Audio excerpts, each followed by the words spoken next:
Air Transat Airlines Flight 236 was heading from Toronto to Lisbon.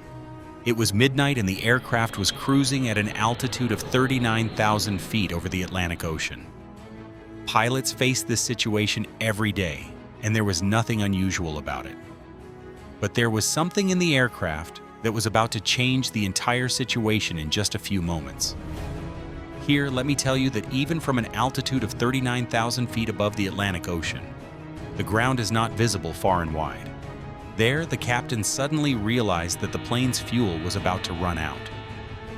It was a very frightening situation for the two pilots, because running out of fuel over the Atlantic Ocean means only one thing, and that is death. This incident happened on August 23, 2001. Air Transat Airlines Airbus A330 was being prepared at Toronto Pearson Airport to travel from Toronto to Lisbon. It was supposed to be a 7-hour non-stop flight, and therefore 48 metric tons of fuel was loaded. And after the preparation, the boarding process was initiated. At that time, it was 9:00 p.m. local time.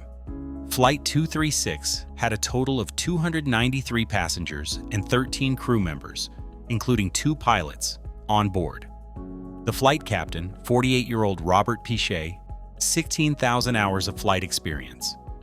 The first officer, 28-year-old Dirk Dejager, also had 5,000 hours of experience, including 400 hours flying the same Airbus A330 aircraft.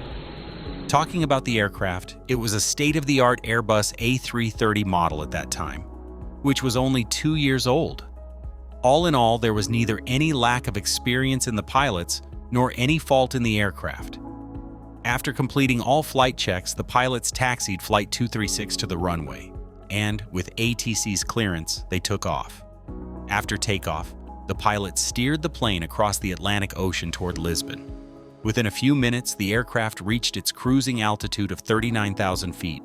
Generally, on such long flights, pilots have relatively less active work to do because the autopilot system handles most of the tasks. Pilots mainly monitor the situation and keep the control tower updated with their location and status during such flights. 4 hours had passed since the takeoff of Flight 236, and everything was still proceeding normally. Most of the passengers in the cabin were asleep due to the late hour. The aircraft had reached the exact center of the Atlantic Ocean. And it was at this moment that an issue occurred on the plane. According to Canadian time, at 1:00 a.m., the pilot noticed an abnormal reading in engine number 2, which is the right engine of the aircraft. The engine was showing high oil pressure, indicating low oil quantity and low oil temperature. The pilots were seeing this kind of error for the first time in their careers. They immediately opened the flight manual and tried to understand more about this unusual error. Normally, as the aircraft operates, the oil temperature increases with time. However, in this case, it was indicating a low temperature, which was definitely not normal. They couldn't find any information about this error in the flight manual. The pilots contacted Air Transat's maintenance unit in Canada and informed them about this error. Unfortunately, the maintenance unit was also unaware of this error. They advised the pilot to keep monitoring it. They would contact them again after a while. Although the faulty oil readings were showing in the right engine of the plane, there was no problem whatsoever with the flight. The pilots relaxed, thinking that perhaps a faulty sensor was causing incorrect oil readings. But after half an hour, another advisory message was displayed in front of the captain. This message was not related to oil, but to fuel. The fuel of commercial airliners is equally distributed in their wings, and it was noticed that the 2 wings of Flight 236 did not have the same amount of fuel. The quantity of fuel in the right wing was less than that of the left. Now, this issue wouldn't normally be considered so serious, because it could be fixed during the flight itself. The captain opened the crossfeed valve to address this issue, which allowed fuel to flow from the left wing to the right wing. And within minutes, the fuel quantity in both wings had become equal again. Just 10 minutes later, the captain started receiving a low fuel warning. This was the kind of issue no pilot wants to face, especially on a plane full of passengers. The pilot noticed that the fuel in the right wing had decreased again, And now, even when combining the fuel from both wings, there wasn't enough to reach Lisbon. This time, the matter had become serious. There were very limited options available for diverting the plane in the middle of the Atlantic Ocean. Actually, they had only one option, and that was the Azores Islands. These islands are part of Portuguese territory in the Atlantic Ocean, where there is an airport on the island named Terceira. The captain contacted Santa Maria ATC first and informed them that they were going to land at that airport due to fuel shortage. But the pilot still wasn't sure whether they would be able to reach that airport or if they might have to land in the ocean. At that time, the aircraft had approximately 7 tons of fuel left, which is around 7,000 kilos. While it might seem like a lot, in reality, it was only around 6% of the A330's fuel capacity. And that too was diminishing rapidly. But the question is, why was the fuel getting low in the first place? Was there another faulty sensor giving incorrect readings this time? Or was there actually a fuel shortage? A decrease in fuel can only occur in one situation. There might be a fuel leak happening somewhere. To find out, the captain instructed the flight crew to go and monitor the trailing edge of the wing. If there was a fuel leak, then surely there would be some indication from there. But due to the darkness, the crew could not find any such sign. Now, the condition was that 1 ton of fuel was depleting every 5 minutes. It was now clear to the captain that fuel was leaking from somewhere. They now had only 25 minutes worth of fuel left. During this time, it was not even possible to reach Terceira Airport. Meanwhile, the captain and first officer were continuously in contact with the maintenance unit and ATC. The maintenance unit instructed the captain to descend the aircraft from 39,000 to 20,000 feet to confirm the fuel leakage. But the captain declined, as they believed that even if the fuel leakage was confirmed, it wouldn't be possible to climb back up. At least they still had the option of gliding at 39,000 feet for now. In the next few minutes, all doubts were dispelled when a fire erupted in the right engine of the aircraft. Upon seeing this, panic spread throughout the aircraft, and the clouds of fear swept away the tranquility of passengers who had been peacefully asleep. The aircraft now had about 4.5 tons of fuel left, and only one engine remaining.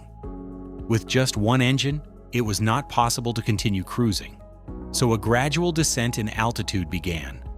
On the other hand, an emergency was declared at Terceira Airport. Fire trucks and emergency crews initiated their preparations to handle any kind of situation.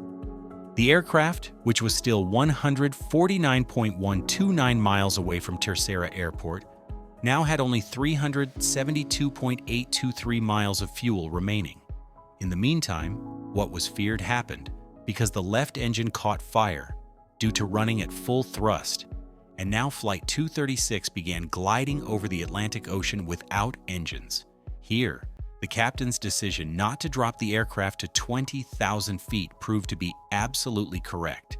Due to the shutdown of both engines, it was now dark inside the plane because the electrical system of the plane also runs off the engines. Fortunately, the automatic turbine of the plane deployed, which generates just enough electricity from the airspeed to power the important equipment of the cockpit. Now, Terceira Airport was 74.565 miles away, and the aircraft had descended to 30,000 feet. The captain had to cross this distance only by gliding. The darkness and pin-drop silence in the passenger cabin had created an atmosphere of fear, such silence that perhaps signaled an impending disaster. The worst-case scenario was that if the aircraft couldn't reach the airport, it would have to land in the ocean. For this reason, the crew began preparing the passengers for a potential water landing. Landing in the ocean is dangerous in every way, because even if the passengers survive the impact, they may drown in the water. And if they don't drown, they may die of hypothermia due to the cold water. Now, normally, it is very difficult to glide a passenger plane without engines. Everything was dependent on the plane's pitch control, which the pilot was manually controlling using the stick. The altitude of the plane was dropping at the rate of 2,000 feet per minute, which meant that in the next 15 minutes, the plane would either reach the airport or end up in the ocean. When the distance of the plane was 9.321 miles from Terceira Airport, its altitude was 13,000 feet. And normally at such a distance, the altitude should be around 3,000 feet. Now, if the pilot lowered the altitude by performing a nosedive, the speed of the plane would be too high, and in this situation, the possibility of a crash landing was very high. That's why the pilot decided to perform a 360-degree turn right there. Once the turn was completed, the distance from the airport remained the same, while the altitude had dropped to 5,000 feet. This altitude was still high, but not high enough to make another 360-degree rotation. Therefore, the pilot aligned the plane's position with the runway and executed a series of S-turns. Due to the S-turns, the plane's distance from the runway increased, and it got more time to lower its altitude. In normal conditions, during landing, flaps are extended to create drag, and engine thrust is increased, causing the plane's nose to pitch up. But Flight 236 did not have engine thrust, which made this landing very different from a normal landing and very dangerous. The pilot had only one chance to land the plane, either make it or break it. In the end, the plane landed with a strong jolt on the runway, and 8 out of 12 tires burst. There was some difficulty stopping the plane, but finally it came to a halt while skidding. As soon as the plane stopped, a fire broke out in its landing gear, which was immediately controlled by the airport crew. Flight 236 was the first and last passenger plane in aviation history to hold the record for longest glide time without engines. When the investigation was done regarding the fuel leakage in the right engine, it was revealed that prior to takeoff in Toronto, the maintenance crew had replaced a part of the engine, but that part belonged to a different plane. Due to loose fitting, it caused vibration, which burst the fuel line passing nearby. After this incident, Airbus installed a new system that would allow pilots to detect fuel leakage during flight in the future. A year later, Captain Robert Piché and First Officer Dirk Dejager were honored with the Superior Airmanship Award for performing a dead-stick landing on an Airbus A330.